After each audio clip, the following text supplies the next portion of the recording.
सभी आप का सभी को मेरा सुप्रभात। नमस्कार। तो आज बच्चों को एक प्ले दिया गया था, ठीक है। तो जिस नाटक का नाम है रीड की हड्डी, जो आप प्रस्तुत करने जा रहे हैं, तो स्टार्ट करें। आप सभी को मेरा नमस्कार। मेरा नाम आर्यन है और आज हम आपके समक्ष एक नाटक प्रस्तुत करने जा रहे हैं, जिसका शीर्षक रीढ़ की हड्डी है। यह एक एकांकी है जो जगदीश चंद्र माथुर द्वारा लिखी गई है। इस एकांकी में लड़कियों की अपेक्षाओं को व्यक्त करना ही प्रमुख लक्ष्य है। इसमें 6 किरदार हैं। उमा उमा का किरदार रिधिमा निभा रही हैं। उमा के पिता रामस्वरूप का किरदार आर्यन निभा रहे हैं। उमा की माँ प्रेमा प्रेमा का किरदार राम्या निभा रही है। शंकर शंकर का किरदार बासित निभा रहे हैं। शंकर के पिता गोपाल प्रसाद का किरदार आदित्य निभा रहे हैं। और घर का नौकर रतन का किरदार यथार्थ निभा रहे हैं। तो आइए अब इस नाटक को प्रारंभ करते हैं। मामूली तरह से सजा हुआ एक कमरा। अंदर के दरवाजे से आते हुए जिन महाशय की पीठ नजर आ रही है, वे अधेड़ उम्र के मालूम होते हैं। एक तख्त को पकड़े हुए पीछे की ओर चलते चलते कमरे में आते हैं। तख्त का दूसरा सिरा उनके नौकर ने पकड़ रखा है। अबे धीरे धीरे चल, अब तक तो उधर मोड़ दे, उधर बस। बिछा दूं साहब? और क्या करेगा? परमात्मा के यहाँ अकल नहीं थी तो तू देर से पहुंचा था क्या? बिछा दूं साहब? और यह पसीना किस लिए बहाया है? हंसता क्यों है? अबे हमने भी जवानी में कसरतें की हैं, कलसों से नहाता था लोटों की तरह। यह तख्त क्या चीज है? उसे सीधा कर, यों, हाँ बस। और सुन, बहू जी से दरी मांग ला, इसके ऊपर बिछाने के लिए चद्दर भी, कल जो धोबी के यहाँ से आई है वही। नौकर जाता है। बाबू साहब इस बीच में मेजपोश ठीक करते हैं। एक झाड़ना से गुलदस्ता को साफ करते हैं। कुर्सियों पर भी 2-4 हाथ लगाते हैं। सहसा घर की मालकिन प्रेमा आती है। गंदूबी रंग, छोटा कद, चेहरे और आवाज से जाहिर होता है किसी काम में बहुत व्यस्त है। उनके पीछे पीछे भीगी बिल्ली की तरह नौकर आ रहा है, खाली हाथ। बाबू साहब दोनों तरफ देखने लगते हैं। मैं कहती हूँ, तुम्हें इस वक्त धोती की क्या जरूरत पड़ गई? एक तो वैसे ही जल्दी जल्दी में। धोती? हाँ, अभी तो बदल कर आए हो और फिर न जाने किस लिए। लेकिन तुमसे धोती मांगी किसने? यही तो कह रहा था रतन। क्यों बे रतन, तेरे कानों में डांट लगी है क्या? मैंने कहा था धोबी के यहाँ से जो चद्दर आई है उसे मांग ला। अब तेरे लिए दूसरा दिमाग कहाँ से लाऊं, उल्लू कहीं का।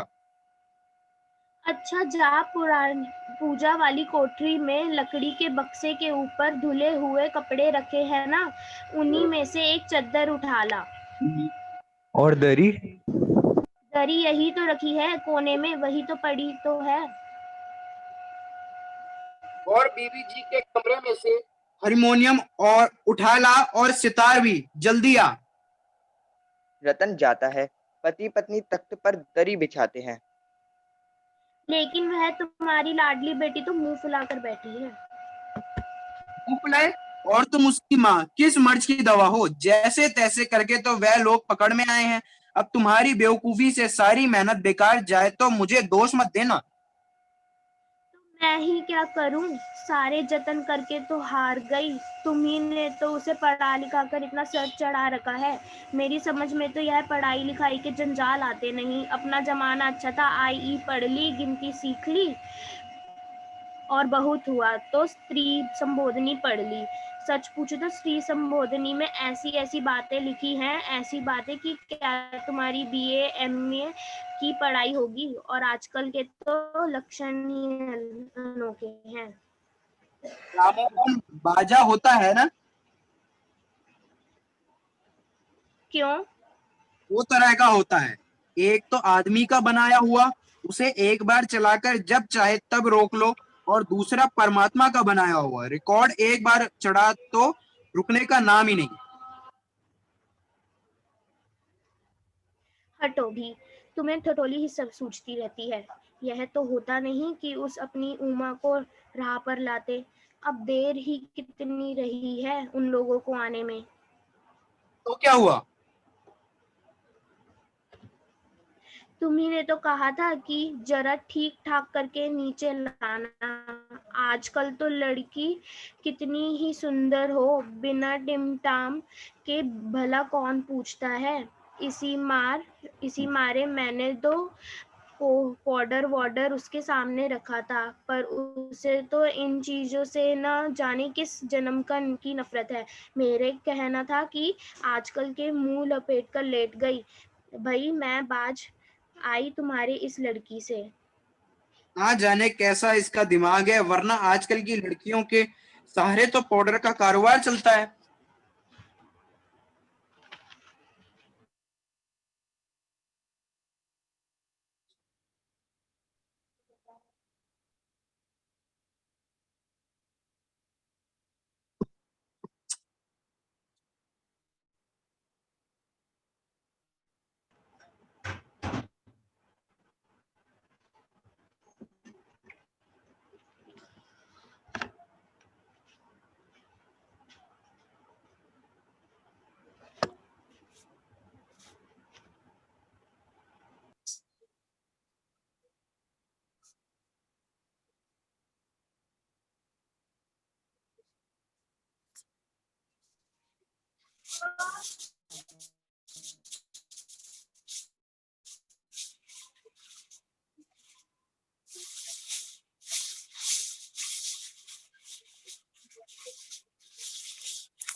इसका डायलॉग था प्रेमा का, राम्या का। राम्या। अरे मैंने तो पहले ही कहा था, एंट्रेंस ही पास करा देते, लड़की अपने हाथ रहती और इतनी परेशानी न उठानी पड़ती। पर तुम तो रामस्वरूप बात काट कर कहते हैं। चुप। फिर वह दरवाजे में झांकते हुए कहते हैं। तुम्हें कतई अपनी जबान पर काबू नहीं है। कल ही यह बता दिया था कि उन सब लोगों के सामने जिक्र और ढंग से होगा, मगर तुम तो अभी से सब कुछ उगल देती हो। उनके आने तक तो ना जाने क्या हाल करोगी। अच्छा बाबा, मैं ना बोलूंगी, जैसे तुम्हारी मर्जी हो करना। मुझे तो मेरा काम बता दो। तो उमा को जैसे हो तैयार कर लो ना। सही पाउडर वैसे कौन कौन बुरी है। पान लेकर भेज देना उसे, और नाश्ता तो तैयार है ना। रतन आता है। आ गया रतन, इधर ला इधर। बाजा नीचे रख दे, चद्दर खोल, पकड़ तो जरा उधर चद्दर से। बिछाते हैं।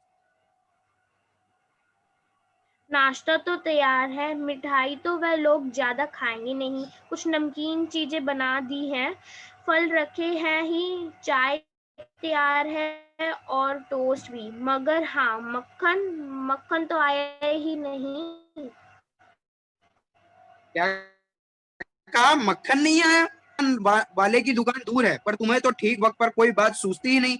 अब बताओ, रतन मक्खन लाए कि यहाँ का काम करे? दफ्तर के चपरासी से कहा था आने के लिए, 100 नखरे के मारे। यहाँ का काम कौन ज्यादा है, कमरा तो सब ठीक ठाक है ही, बाजा सितार आ ही गया, नाश्ता यहाँ बराबर वाले कमरे में ट्रे में रखा हुआ है, सो तुम्हें पकड़ा दूंगी, एक आध चीज खुद ले आना। इतनी देर में रतन मक्खन ले ही आएगा, तो आदमी ही तो है। हाँ, एक तो बाबू गोपाल प्रसाद और दूसरा खुद लड़का है। देखो, उमा से कह देना कि जरा करीने से आए।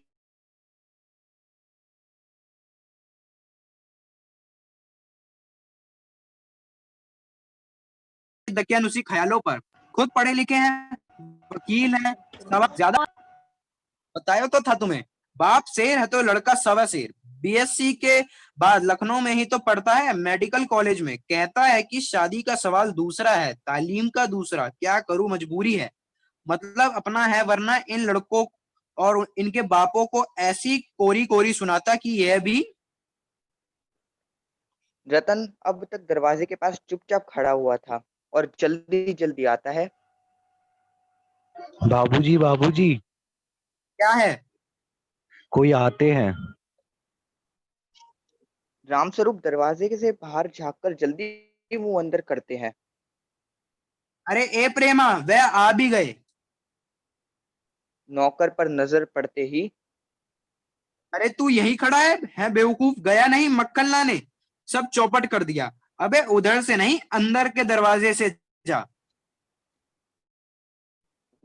नौकर अंदर जाता है। और तुम जल्दी करो प्रेमा, उमा को समझा देना, थोड़ा सा गा देगी। प्रेमा जल्दी से अंदर की तरफ आती है। उसकी धोती जमीन पर रखे हुए। ये बाजा वह नीचे ही रख गया कमबख्त। तुम जाओ, मैं रखे देता हूँ जल्दी। प्रेमा जाती है। बाबू रामस्वरूप बाजा उठाकर रखते हैं। किवाड़ों पर दस्तक होती है।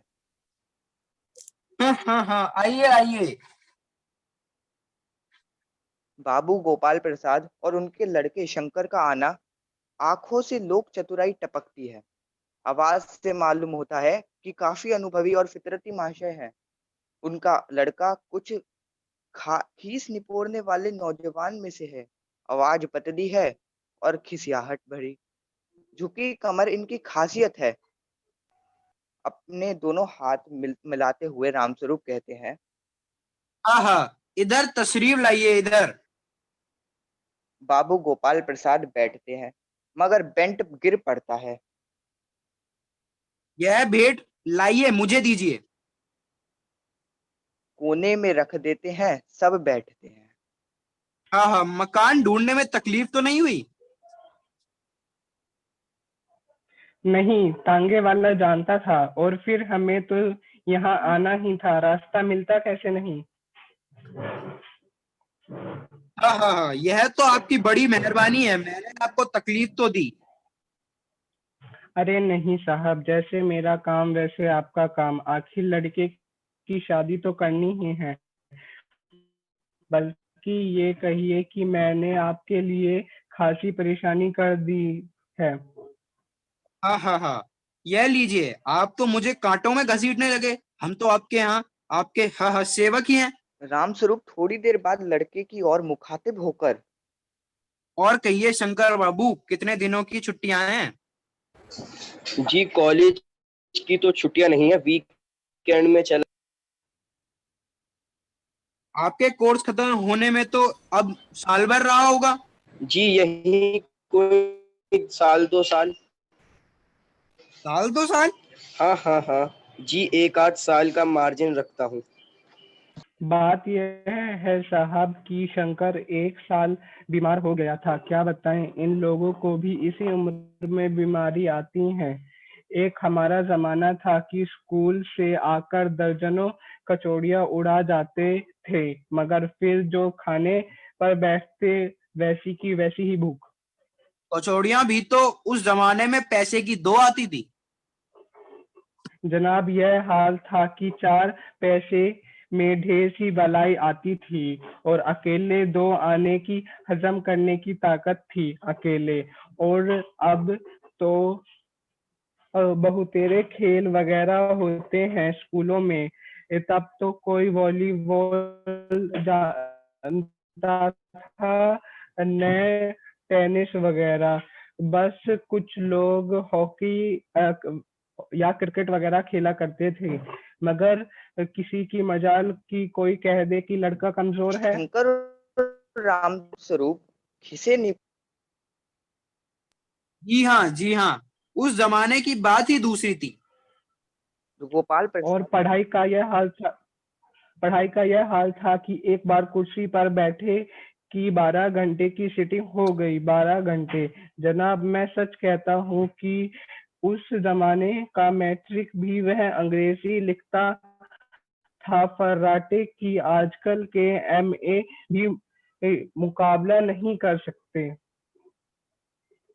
जी हाँ, यह तो है ही। माफ कीजिए बाबू रामस्वरूप, उस जमाने की जब याद आती है अपने को जब्त करना मुश्किल हो जाता है। हाँ हाँ हाँ जी हाँ, वह तो रंगीन जमाना था, रंगीन जमाना। शंकर भी ही करता है।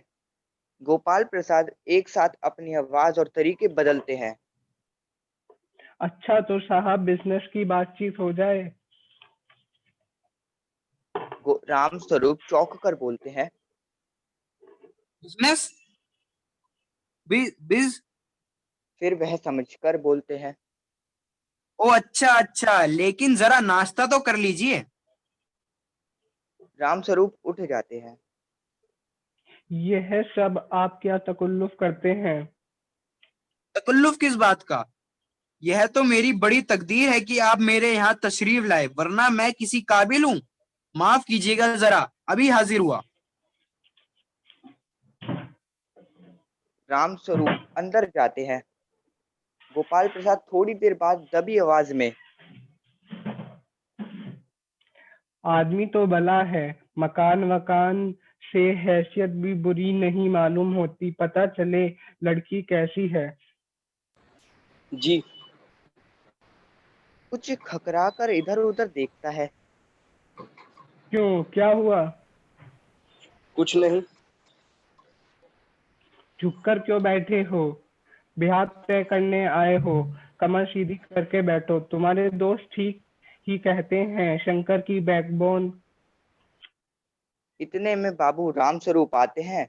हाथ में चाय की ट्रे लिए हुए मेज पर रख देते हैं। आखिर आप माने नहीं? चाय प्याले में डालते हुए बोलते हैं। आपको विलायती चाय पसंद है या हिंदुस्तानी?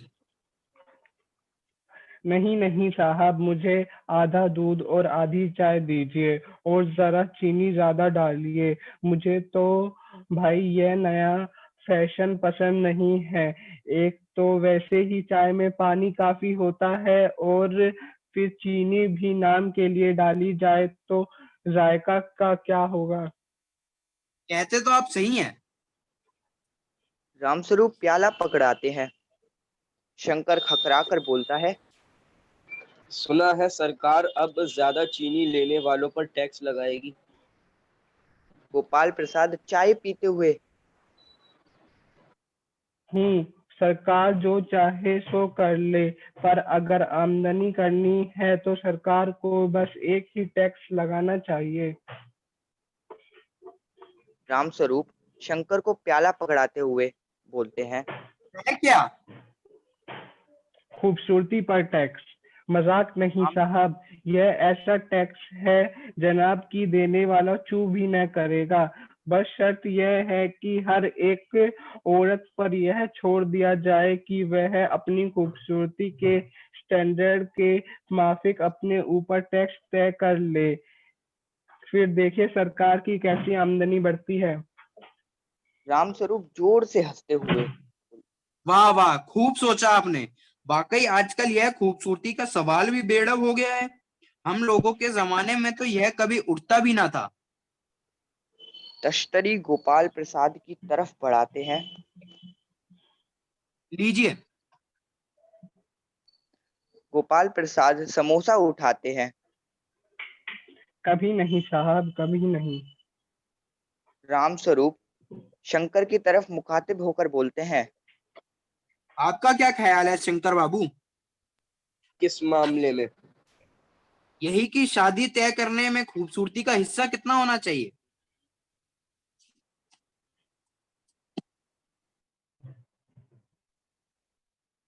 यह बात दूसरी है बाबू रामस्वरूप, मैंने आपसे पहले ही कहा था, लड़की का खूबसूरत होना निहायती जरूरी है, कैसे भी हो, चाहे पाउडर वाउडर लगाए चाहे वैसे ही।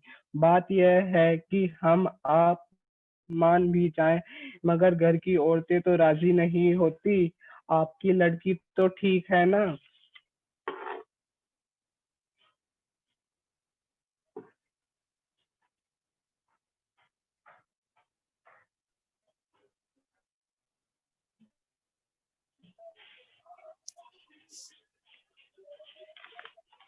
नेक्स्ट किसका है?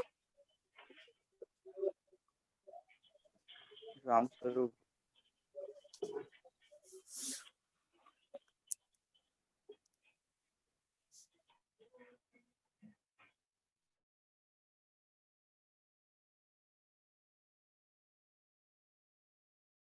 आर्यन,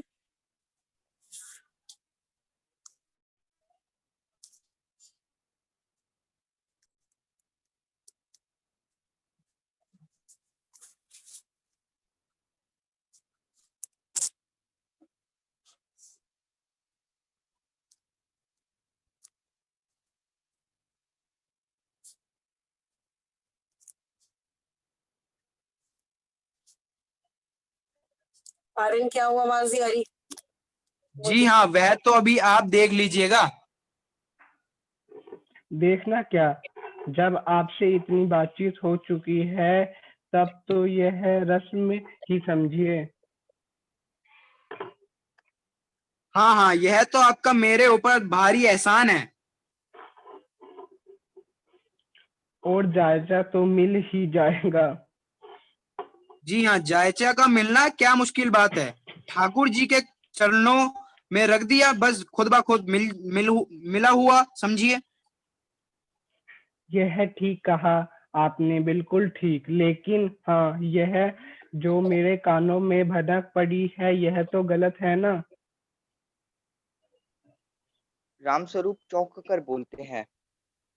क्या? यह पढ़ाई लिखाई के बारे में। जी हाँ, साफ बात है साहब, हमें ज्यादा पढ़ी लिखी लड़की नहीं चाहिए। मेम साहब तो रखनी नहीं, कौन भुगतेगा उनके नखरे। बस हद से हद मैट्रिक पास होनी चाहिए। क्यों शंकर? जी हाँ, कोई नौकरी तो करानी नहीं। नौकरी का तो कोई सवाल ही नहीं उठता। और क्या साहब, देखिए कुछ लोग मुझसे कहते हैं कि जब आपने अपने लड़कों को बीए एमए तक पढ़ाया है तब उनकी बहुएं भी ग्रेजुएट लीजिए। भला पूछिए इन अकल के ठेकेदारों से कि क्या लड़कों और लड़कियों की पढ़ाई एक बात है? अरे मर्दों का तो काम ही है पढ़ना और काबिल होना। अगर औरतें भी वही करने लगी, अंग्रेजी अखबार पढ़ने लगी और पॉलिटिक्स वगैरह पर बहस करने लगी, तो हो चुका गृहस्थी। जनाब, मोर के पंख होते हैं मोरनी के नहीं, शेर के बाल होते हैं शेरनी के नहीं। जी हाँ, और मर्द की के दाढ़ी होती है, औरत की नहीं। आजा, फ्री फायर शंकर खेलेंगे। भी हंसता है, मगर गोपाल जी प्रसाद गंभीर हो चल जाते दूंगा। हैं। हाँ हाँ चलो हाँ, तू दे। वह भी सही है। कहने का मतलब यह है कि कुछ बातें दुनिया में हाँ हाँ, वह भी सही है। कहने का मतलब यह है कि कुछ बातें दुनिया में ऐसी हैं जो सिर्फ मर्दों के लिए हैं, और ऊंची तालीम भी उन्हीं में से एक है।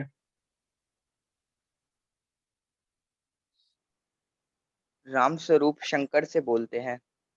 चाय और लीजिए। धन्यवाद, पी चुका। रामस्वरूप गोपाल प्रसाद से बोलते हैं। आप? बस साहब, अब तो खत्म ही कीजिए। आपने तो कुछ खाया ही नहीं। चाय के साथ टोस्ट नहीं थे, क्या बताएं, वह मक्खन। नाश्ता ही तो करना था साहब, कोई पेट तो भरना नहीं था। और फिर टोस्ट वोस्ट मैं खाता भी नहीं। हाँ हाँ। रामस्वरूप मेज को एक तरफ सरका देते हैं, फिर अंदर के दरवाजे की तरफ मुंह कर जरा जोर से बोलते हैं। अरे जरा पानी भिजवा देना, सिगरेट मंगवाओ। जी नहीं। गोपाल प्रसाद पान की तश्तरी हाथों में लिए उमा आती है। सादगी के कपड़े, गर्दन झुकी हुई। बाबू प्रसाद आंखें गड़ाकर और शंकर आंखें छिपाकर उसे ताक रहे हैं।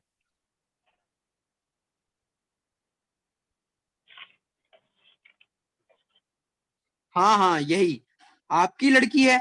लाओ बेटी, पान मुझे दो। उमा पान की तश्तरी अपने पिता को देती है।